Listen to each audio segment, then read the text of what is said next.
friends, Father Art here, and I am here at 8:38 for the Monday message. It's actually Tuesday. I do realize that.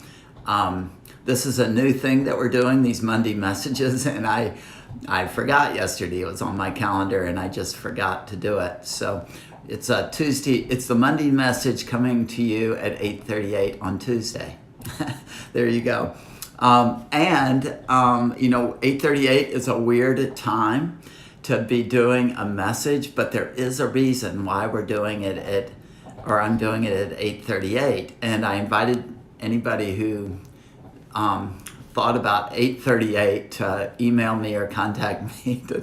That number 8:38 has a significance. So I still invite anybody who thinks about that to email me.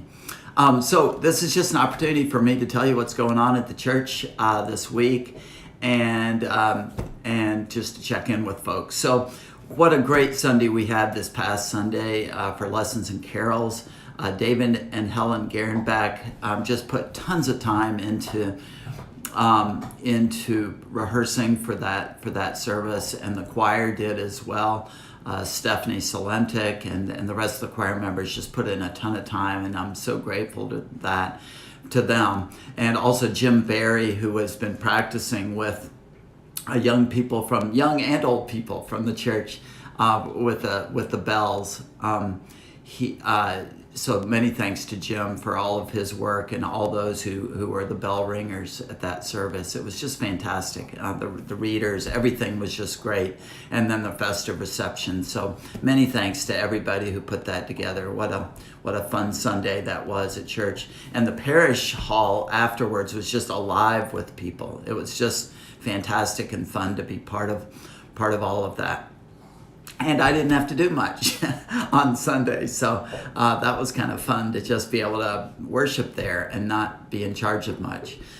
So coming up this coming Sunday, we have regular services at 8 and 10, but at the 10 o'clock service, we're doing the Christmas pageant. So Maggie DeSmet, who is our Rising Generations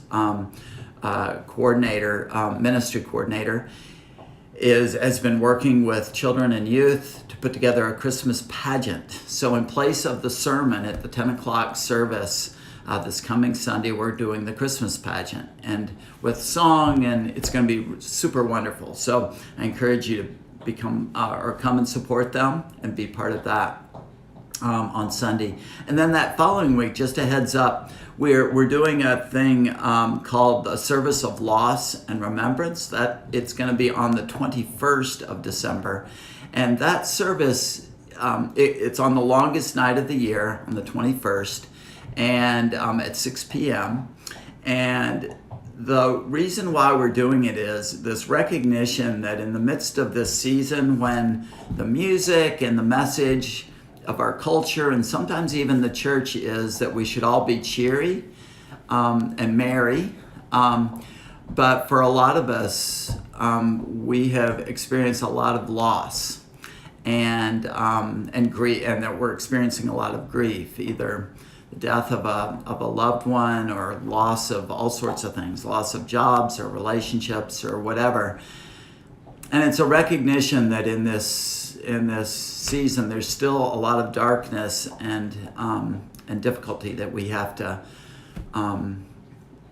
figure out how to find our way through. So the Service of Loss and Remembrance on the 21st is just an acknowledgement of that, and an opportunity for us in the context of worship to embrace that and recognize, come to the recognition that God walks with us in the dark spaces, and gives us strength actually to walk and actually to grow in those dark spaces, and then to come out on the other side. Our God is faithful, loves us, and is faithful in that way. So anyway, I don't want to preach a whole sermon. I just want to acknowledge that and encourage you to perhaps be a part of that service on the 21st.